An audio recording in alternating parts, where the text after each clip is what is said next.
From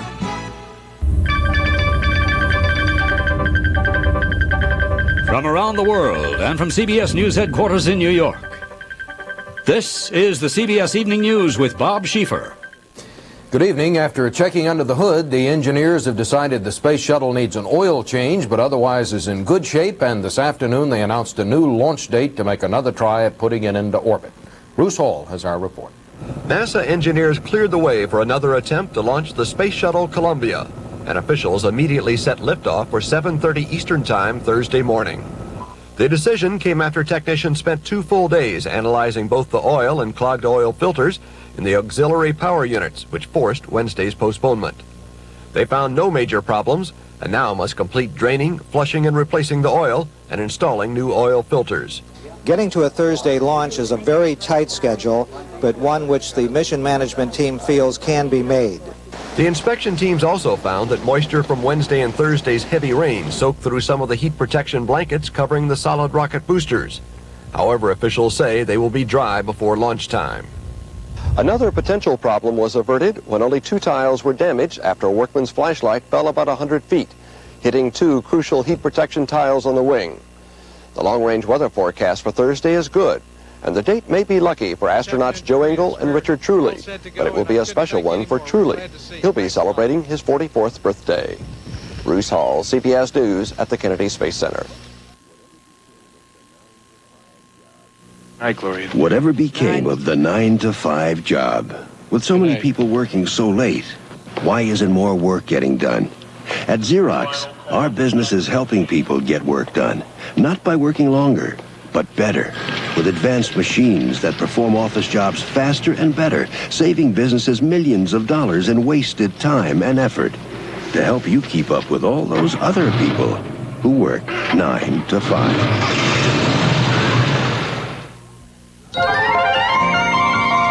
Car's running great, honey. Right. Hey, the blimp's behind us. Hey, good way to put it. No, it's for real. Well, it's real enough for me. I haven't had a lick of trouble since I got that tune-up at Goodyear. And you know, they've got over 1,300 service stores coast to coast. So you see, the blimp's behind us wherever we go. Hey, the blimp's behind us! Good way to put it.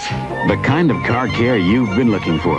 One more reason Goodyear is out front, worldwide. Soviet Defense Minister Dmitry Ustinov said today in a speech in Moscow's Red Square that no nation will ever overtake the Soviet Union in military might and that no other nation will ever dictate to Moscow from a position of strength.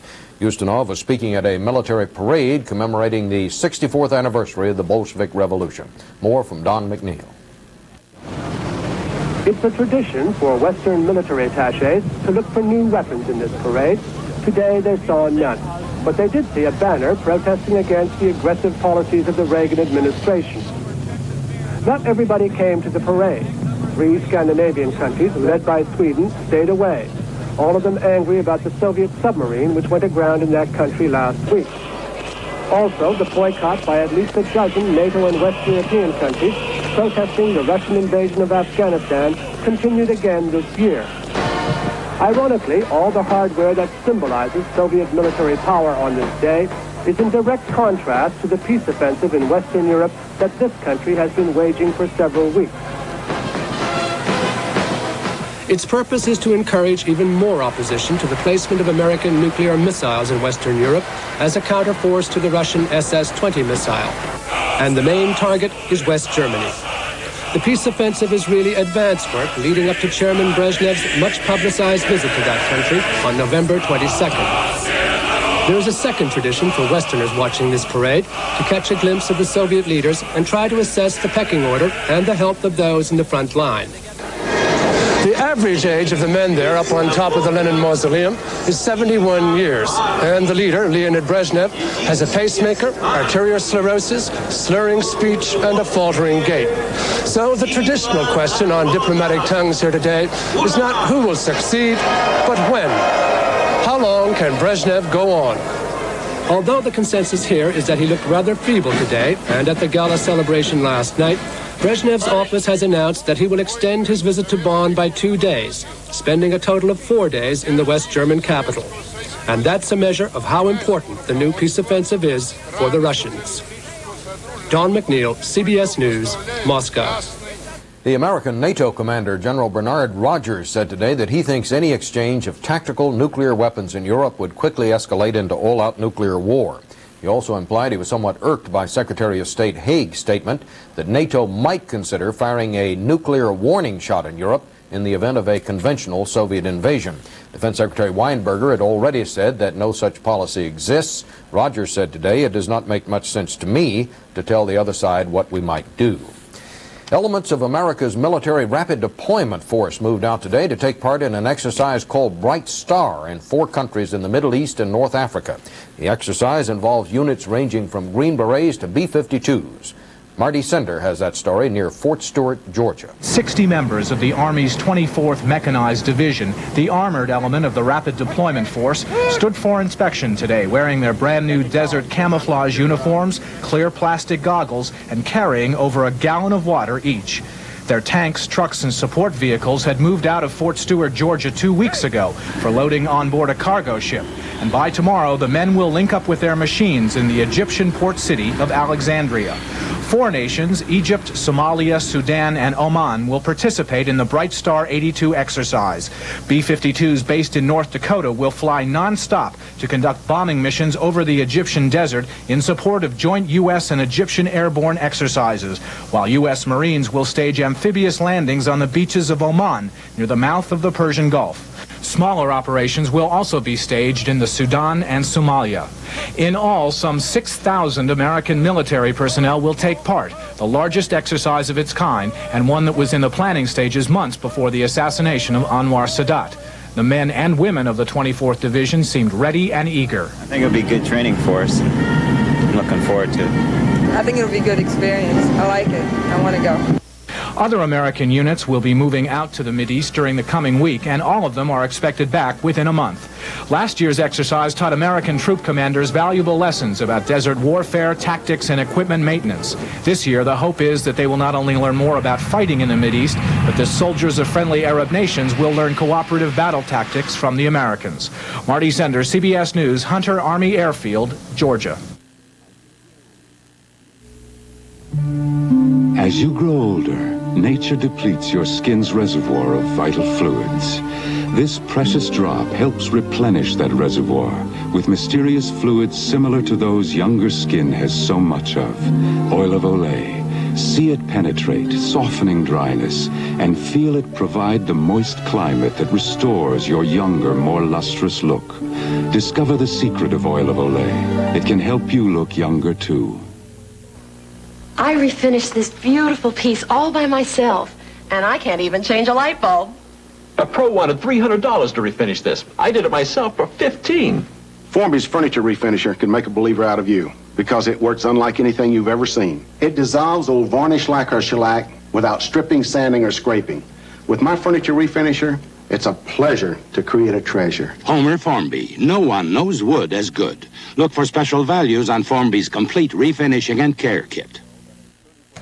It was almost 2 weeks ago that a 30-foot sailboat crammed with 67 would-be Haitian refugees capsized in the surf just north of Fort Lauderdale, Florida. 34 made it to shore safely, but the others drowned, and today 10 of the victims were buried in the land they never lived to reach. Charles Gomez has the story. It was a last chance for Miami's Haitian community to honor the memory of 33 men and women whose dream of escaping the poverty of their homeland ended in a nightmare at sea. Grieving family members and friends today jammed a church in Miami's Little Haiti, and for some, the tragedy was too much to bear. One of 3 survivors of the shipwreck, Rosalind Maximilian, had to be restrained. Her father and cousin were among the Haitians who died. Another survivor, Franz John, who lost a sister, had to be taken from the church. All the misery we had trying to get here, and she died. All the misery, and this had to happen. Danielle Saintville is the sister of one of the victims. She came from Haiti by boat a year ago. I feel it could have been me, for I too made the same journey. I could have died just like her. It was God who saved my life. Father Gerard Jean Just, a Haitian, has worked closely with the refugees in Miami.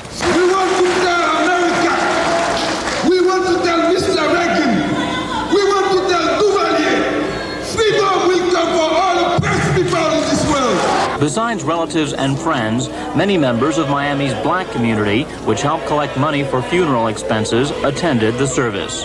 The Catholic Archdiocese here donated burial sites. Despite the U.S. interdiction of Haitian boats on the high seas, there is no guarantee that tragedies like the one that claimed the lives of these refugees won't happen again. But as one survivor put it, it is better to risk death on the sea than to live as we lived in Haiti. Charles Gomez, CBS News, Miami. In Oregon, Bill Yoss and his family can't get away from their nightmare existence by moving to another country, and they can take little pleasure in the knowledge that 3 of their children stand to be very rich. Barry Peterson has that story. There is nothing unusual in the joyful play of children on a crisp November afternoon. But Edna, Raymond, and Arlene Yoss are unusual. They know that one day they'll be millionaires. 7 years ago, they lived with their family near the Bunker Hill lead smelter in northern Idaho and were among children tested by federal officials who showed high levels of lead in their blood. The Yoss family sued and recently settled out of court. 3 of their 5 children will each receive nearly $1 million, but the first payments don't start until each turns 18. For Edna, the oldest, that's 6 years from now. So for the Yoss family, this is the best of times and the worst of times. True, the children will be millionaires in the years ahead, but at the moment, all of that has made not one bit of difference in the family's grinding poverty. Bill Yoss is ill and cannot work. The family lives on welfare in this small rented house near Tillamook, Oregon. He is bitter. It hasn't changed our life or anything of this nature. I'm not rich. I'm just a same old Bill Yoss that I've been all my life. I'm a tramp miner, and that's all I've ever been. I don't really like it, but there's nothing I can do about it. For Marlene Yoss, the money does not repay the years of watching her children suffer. It's the worry and the tension and frustrating what to do for them when they cry at night. The children talk of buying a headstone for their grandfather's grave when they become rich, dream of motorcycles, cars, perhaps new shoes. They still display symptoms of lead poisoning. Raymond is 2 grades behind in school. During school, my eyes start hurt really bad, and I get in trouble because I don't get my work done on time. As a baby, Arlene had lead levels in her blood 4 times higher than what is considered dangerous. I used to feel leg aches and all kinds and stomach aches and headaches. Do you think that'll ever go away? Does that frighten you? Barry Peterson, CBS News, Tillamook, Oregon.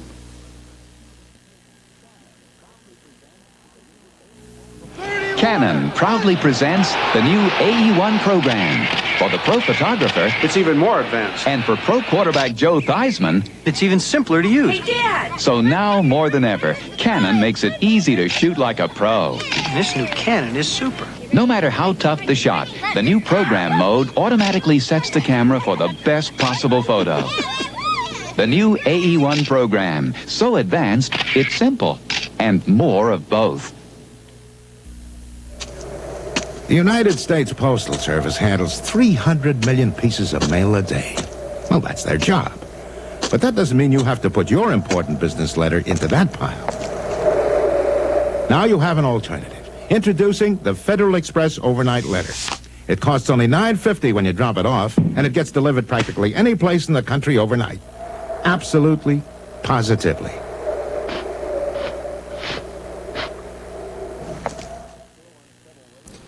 There's a new complication tonight in the still unsettled race for governor of New Jersey. Democrats meeting in Washington to consider changes in party rules.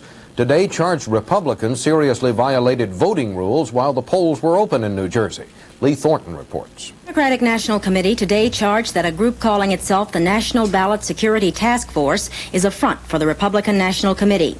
The controversy involves last Tuesday's voting in New Jersey and charges by the Democrats that Republicans engaged in electioneering and intimidating tactics, such as using signs warning against voter fraud. The Democrats' broadside was launched by party chairman Charles Manat as he appeared before the Democratic National Committee Rules Commission meeting in Washington. We've seen so many examples now that have been called in as far as a concerted attempt to keep out the vote in black precincts, financed by the Republican National Committee. I think it's outrageous that a political party would finance a group to in any way try to intimidate any group of voters, much less a minority group of voters that we fought for years to have full voting rights for. It's just the wrong thing to do, and we're very, very concerned about it. The Democratic National Committee has asked Drew Days, chief of the Civil Rights Division of the Justice Department in the Carter administration, to look into the allegations. Sources at the DNC say Days indicates that if the charges of voter intimidation can be sustained, at the very least, a Justice Department investigation could be expected. Republican Party Chief Richard Richards denies knowledge of the National Ballot Security Task Force, but acknowledges the use of guards and the placing of warning posters. He denied that the effort had racial tones. Chuck is just sour grapes. They won the one in Virginia. They boast about that. They lost the one in New Jersey, and of course they're simply trying to blame someone else for taking it away from them. That was a good, honest race up there. The Republicans did nothing to be ashamed of. I hope we did indeed succeed in avoiding voter fraud. The Justice Department says no investigation is underway. Lee Thornton, CBS News, Washington. In Connecticut, the race for a Senate seat is still almost a year away, but the candidates are off and running already, and it is a race where family ties may be more important than political ties. Bruce Morton reports. Lowell Weicker, second-term senator from Connecticut. Republican, sort of. Maverick, very much so. Weicker on the Reagan budget cuts, for instance. I don't like to go through this exercise, but if I keep getting thrown, this type of illogic, I will not go ahead and say it's all right just because I'm a Republican. In fact, one study shows Weicker has supported President Reagan less than any other Republican senator. To send the incumbent Republican senator back to Washington would also be a disaster because he has been bucking the administration on just about everything they've been trying to do. That's a man who thinks the voters ought to send him to Washington instead. He is Prescott Bush, insurance broker, elder brother by 2 years of Vice President George Bush. Prescott Bush is an unannounced candidate, but he will take the plunge. The Democratic candidate is Congressman Toby Moffett. What is happening is that Lowell Weicker's party is rejecting him, and he's being left in no man's land. Still, Paul Laxalt, the president's close friend, campaigned here for Weicker. So did conservatives Jake Garn of Utah, John Tower of Texas. Senate Majority Leader Howard Baker appeared at a Halloween roast for Weicker in Hartford. It's true that he is a religious man, and I've known it. I've known it ever since early this year. I see him every day almost walking across the Senate floor muttering something about a burning bush. Weicker has his fellow members of the Senate Club. They go around supporting each other, mainly because I think they're afraid that a challenge to an incumbent can become a disease, and they might be the next ones to be on the firing line. Bush has a brother who is vice president. When we asked for an interview on this story, his press spokesman said, quote, "Forget it." Prescott Bush says George Bush is not involved. I told him this is a Connecticut matter. Please stay out of it. And he has stayed out of it. The White House is officially neutral, though privately, White House political operatives say they resent Weicker's anti-Reagan speeches and would like to replace him with someone more loyal. The right wing doesn't like Weicker. The woman with the anti-Weicker leaflets is the mother of Terry Dolan of the National Conservative Political Action Committee. But this is not a very right-wing state. Prescott Bush may be many things, but he certainly is not any candidate of the extreme right wing. He is going to have a lot of those, what we used to call Rockefeller Republicans behind him, and that's why he's ahead of Lowell Weicker 2-1 in the polls. I really, at this juncture, have no other plans but to go ahead and nail down that Republican nomination. Well, sure. But the prevailing opinion here is that, in a Republican primary, Prescott Bush would win. Lowell Weicker would lose. End of Lowell Weicker? Certainly not. If he loses as a Republican, he'll run as an independent. A three-way race, then. Democrat Moffett, Independent Weicker, Republican Bush. The prevailing opinion is that in that case, one of the November losers would be Bush. Not everyone agrees. Our intelligence indicates that I win in a three-way race. A three-way race right now helps, but you can't count on it. It's an important race. One Senate seat the Democrats think they really can win back. It will probably have 3 candidates and be very complicated. Picking the winner will be very hard. Bruce Morton, CBS News, Greenwich, Connecticut. In Santa Monica, California, an unusual sex discrimination case is working its way through the courts. A feminist lawyer fighting a man's battle against a women's rights commission that excludes men. David Dow has that story. Santa Monica believes in women's rights, so the city council created a commission on the status of women to study women's rights. Men need not apply here, however. Women only. That's the law. And that's why this man, Howard Goldberg, has been sitting in court lately to challenge the law. Men can be very instrumental in helping change men's attitudes, men's stereotypes, men's images of what women are or should be. Not surprisingly, Gloria Allred has been in court too. She's a leading fighter for women's rights.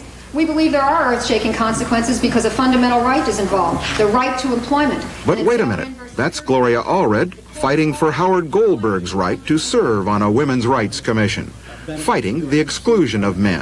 In the future, it could be used against women, where they might create a commission just simply made up of men, in which they say, well, men know best about these issues, so women, you can't be on this commission. That's what's dangerous. It's a dangerous precedent.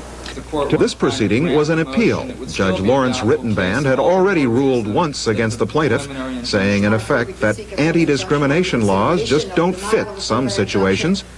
What would you do, asked the judge, if you had an opening for an attendant in the ladies' restroom? This is not a question of toilet facilities. This is a question of participation on a governmental commission. But the judge was unmoved. And I very seriously considered all of the points which were involved. Your motion for reconsideration would be denied. But Allred isn't through yet. A federal judge has agreed to consider her case on November 16th. Says Allred, the feminist, men shouldn't have to be second-class citizens. David Dow, CBS News, Santa Monica, California. National Cancer Institute study has found that Hispanic Americans have a cancer rate about 1/3 lower than the general population. Scientists aren't sure why. They think it could be genetic, though diet and occupation may be factors too. There must have been something in the air, but suddenly today people were climbing up the outside of buildings instead of using the elevators. In Dallas, Daniel Spider-Man Goodwin, who climbed Chicago's Sears Tower last spring and whose goal in life is to climb the 20 tallest buildings in the world, was doing his number at the 56-story First International building, which has already gained some fame since in the soap opera Dallas, it's the headquarters of Ewing Oil Company. And in Atlanta, 20-year-old Ron Broyles, who wants to challenge Spider-Man for the building climbing publicity title, donned white tie and tails and climbed up the side of the 73-story Peachtree Plaza Tower. Both climbers were arrested when they reached the top. Both were released on bond. He was as practical as any of us, but he hid it well. Behind a certain flair and style of living. Even the car he drove, a 1982 Cutlass Supreme. An Oldsmobile Cutlass Supreme. To the casual observer, it was the epitome of style, offering no visible clue as to how practical the man who owned it really was. You see, he knew. Even today, there's still room to do it with style. Rare whooping cranes spend the winter on the Aransas Peninsula in southern Texas, where Conoco produces oil and natural gas. For protecting the crane's habitat, we were the first company to receive the Citation of Merit from the National Audubon Society, which shows, we think, that America's energy can be developed even as America's environment is preserved. Conoco, now combined with DuPont for a better energy future. The Northwestern University football team set a new major college record today, but even so, it wasn't really something to write home about. Here's Derek Blakely with our report. Their offense is just awful. And their defense, it's a disaster.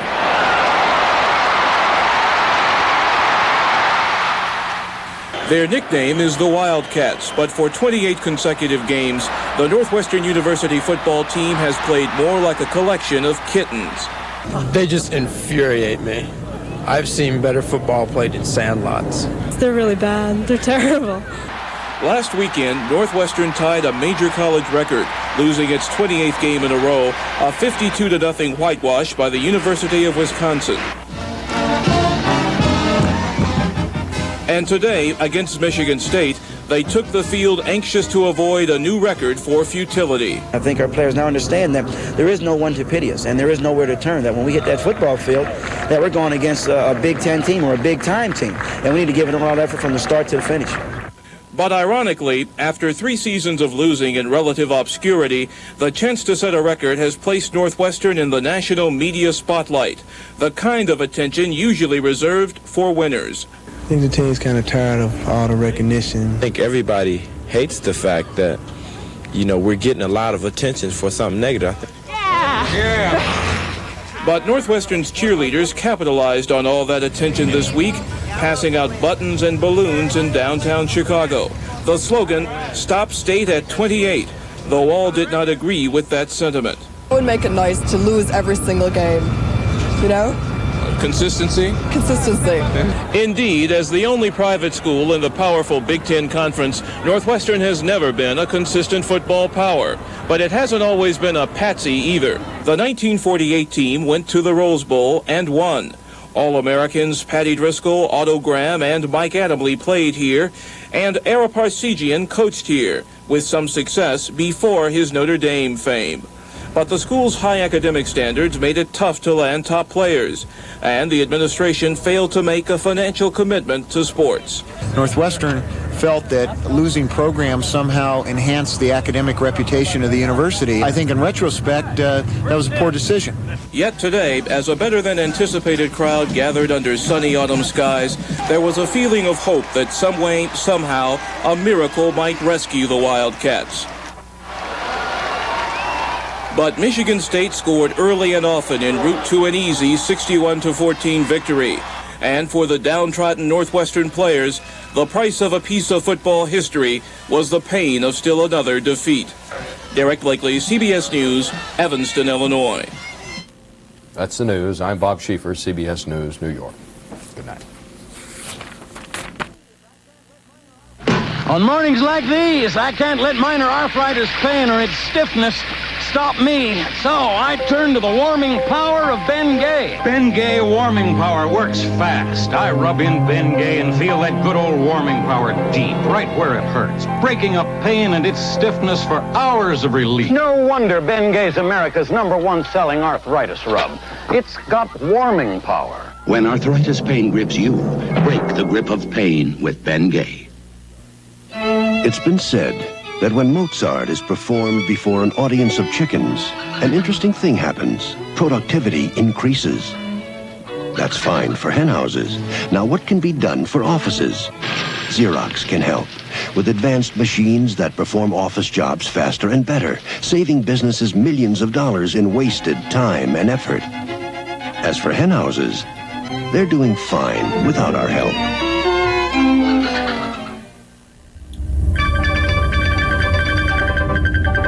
From around the world, and from CBS News headquarters in New York, this has been the CBS Evening News with Bob Schieffer.